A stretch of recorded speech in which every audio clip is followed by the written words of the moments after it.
So this is my 100th wood firing. It's been quite a journey of loading with other kilns, other people, and yeah, it's a bit of a milestone to crack 100 firings.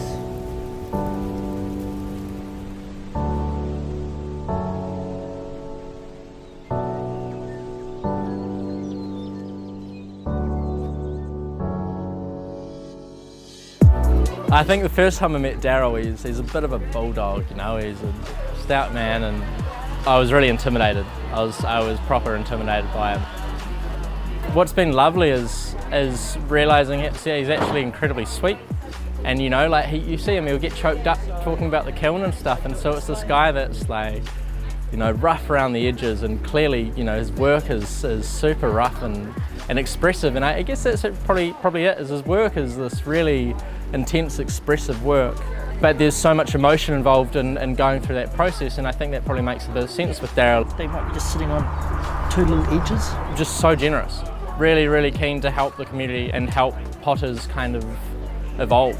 Yeah.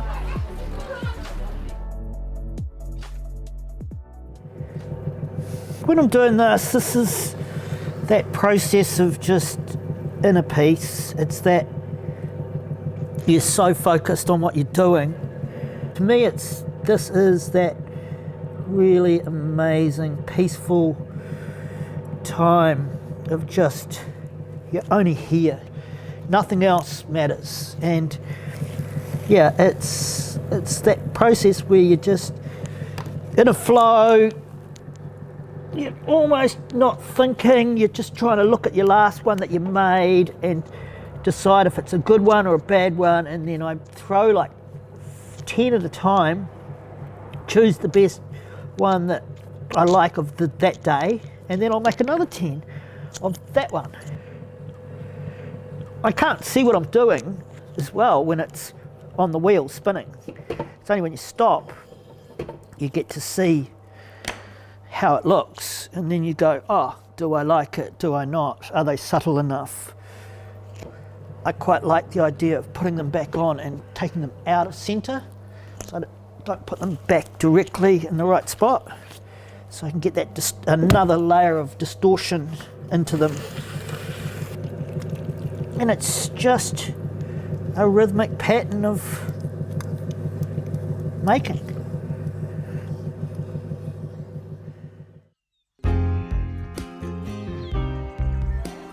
Oh, my involvement in the kiln? I've come along to learn. This is my fifth wood firing? Yeah, about my fifth wood firing, and I'm still a complete novice. I feel like every time I learn more and forget less, I don't know. It's this very gradual learning about how fire breathes and moves, and like the little adjustments you make. There's a lot of things to take in. With an electrical firing, everything is very evenly heated and kind of stock standard.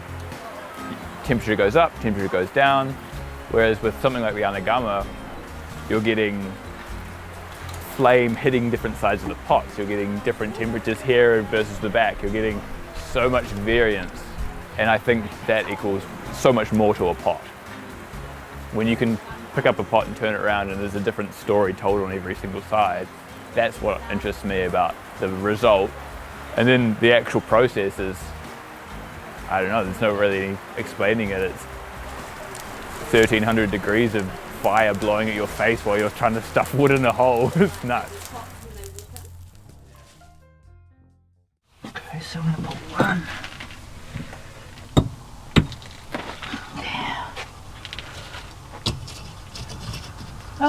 The main thoughts that have come through my mind when I'm doing this is I'm trying to think and work out where the flame's going to travel, where it's going to hit the piece, and if it hits that piece and reflects off that piece, what's it going to do to the next piece. So you're trying to get every piece to have something happening on it. Yeah, it's part of the, three-dimensional puzzle. I've spent days and days looking at all the work outside and thinking about it and processing where, so I'm pretty certain I know where work goes now.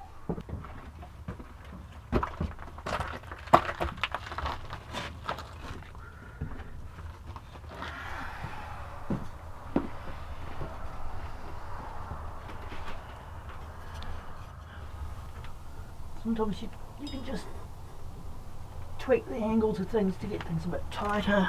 These cones, they're all set to melt at different temperatures, so we can look in through a little spy hole through here. So we've got like a 3, a 6, 7, 8, 9. So they tell you what temperature it is at certain points. So this is one that's been used, so they actually melt flat or start to bend.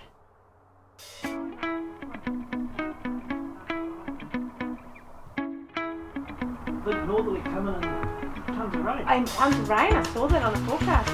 Yeah. Alright, let's do it.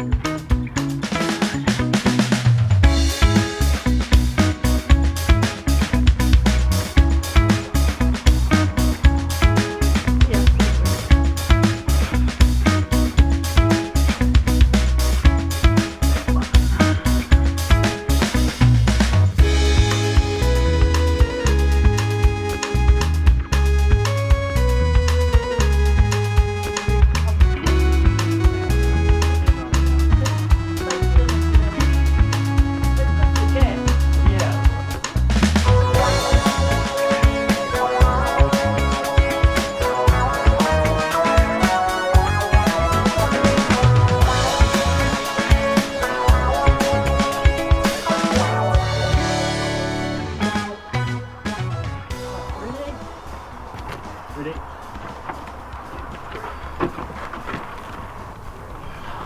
1, 2, 3. Yep. Oh, fuck yeah. It's come off. What? Come off. This has come off. Don't worry, don't worry. New shape.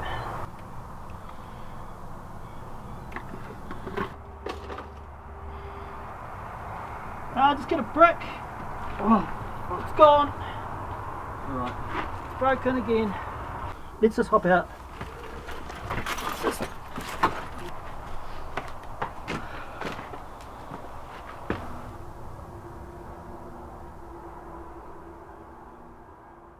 He's been a mentor of mine for over 10 years now. It's just that inspiration to loosen up the whole time, and to also give things a go, and to the pot that's about to collapse on you is the one that you go, oh well, it's you're not hung up on outcomes. You think, oh well, I'll just push it to the limit then, play a bit more, take it as far as you can go with it. And there's a good chance it won't survive, but you will have learned a fair bit along the way. Not at all afraid to share his knowledge and ideas and whatnot, so much appreciated. It's always an inspiring time. 2 years ago when we proposed this idea to the suitor, they said, have you got a title? And the original title was In a Piece, which was more directed to the inner peace that I'm at in my mind and body when I'm throwing, and it's just, you're so focused on that. And then there was other things happened over the last couple of years that have been a bit of trouble, but one of the things was I got a new hip. So now I've got an inner piece of me in the work, or on the work. So yeah, I've just made a glaze with my hip bone, and now I'm gonna glaze these 2 pieces for my girls. So if and when one day they will always have a piece of me with them. So yeah, it's the inner piece of me going into the kiln to be refired for the show that's an inner piece. Right, let's do it.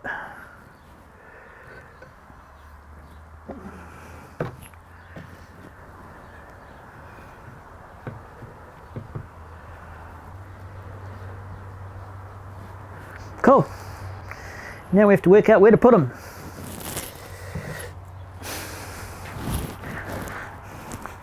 Goodbye, body.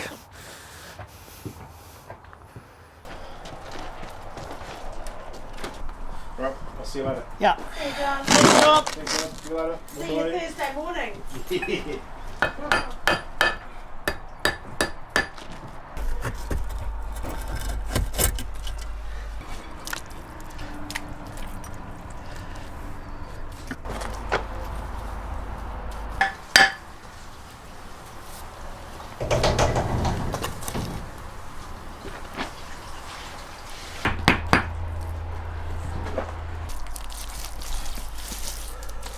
the old flowers out, my little ritual. RNZ News at 4 o'clock. Good afternoon, I'm Karen McCarthy.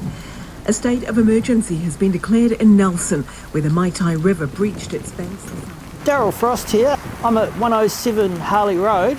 I'm going to be firing my wood kiln for the next 5 days. Tasman. This is day one of starting with the wood.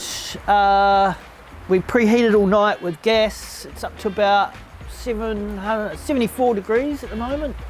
Yeah, this is the beginning of the wood firing, so I always put my flowers in. And usually there's more flowers come during the firing and stuff. A lazy way to start a fire. Strategically placing the chairs to avoid the drips. Yeah. The holy roof could be a little bit of a problem. Just a very slow day of sitting around talking and controlling the temperature.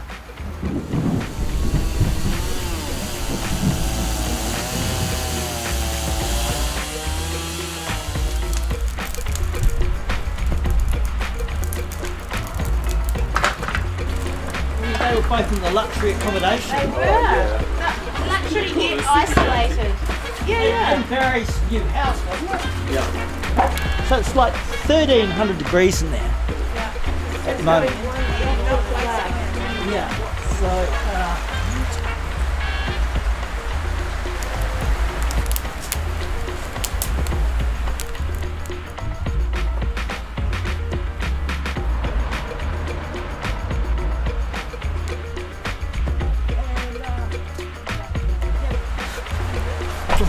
Bloody sweating from being so close to the heat. I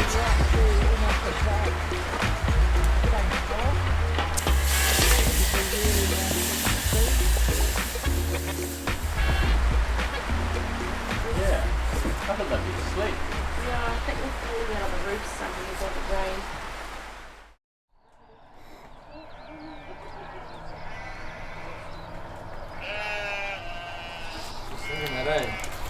Next 3 weeks, 4 weeks. Remember that bonanza winter. I had a mailer for like, do you need your gutters cleaned? Like, Bridge, I saw some photos of it. Like that far. Yeah. Yeah. Apparently it was hitting it. so down by a window shop. Because the gym and stuff in there. Oh, okay. So it's not something from the fire. Yeah, there's only been one or two. And the pie. Oh, yeah, the pie has to be the top one. what is it?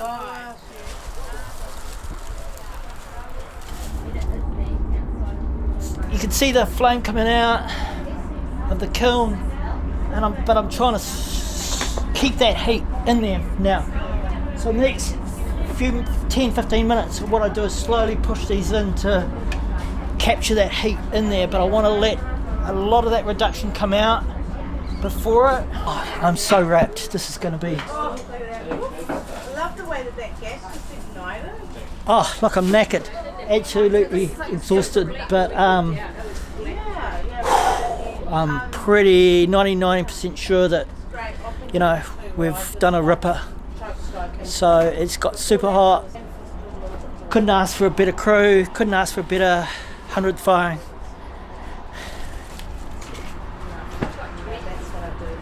Thank you all.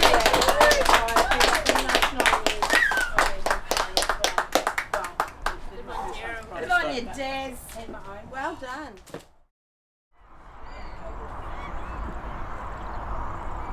It's Monday morning, 10 o'clock-ish. I'm just going to pull the door down while we wait for everyone to turn up to have a look. But yeah, it gives me a little glimpse on my own. But yeah, there's quite a bit of work pulling the door out, so might as well do it while there's no one around because it's also quite dusty.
that's just beautiful.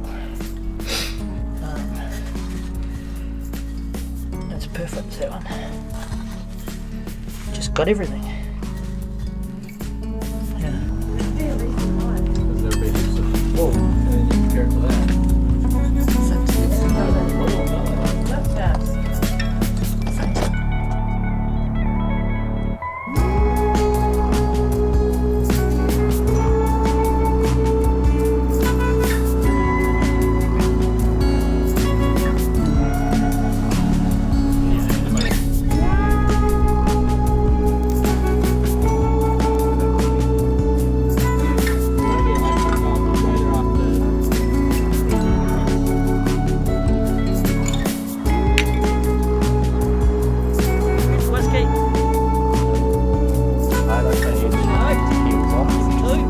Yeah.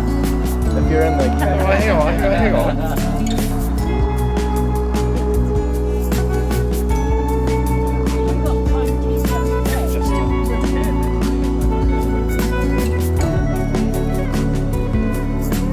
Stunning pieces.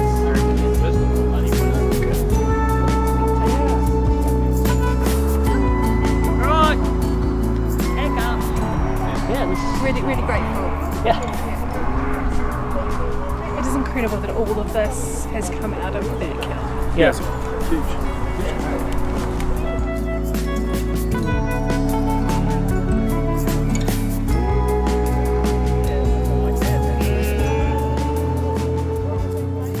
Thanks everyone for watching the video. I would like to thank everyone who's ever helped me, from the people that let me kilns right at the beginning, to the people who taught me how to build kilns, to the people who drove a long way to come and help me fire my kilns, to everyone that has been involved, from stacking wood to cleaning kiln shelves and providing chocolate cakes. I want to thank you all for participating in my journey to this 100th wood firing. And I would also like to thank the Suta and Creative New Zealand for believing in me and trusting me to make this series of work.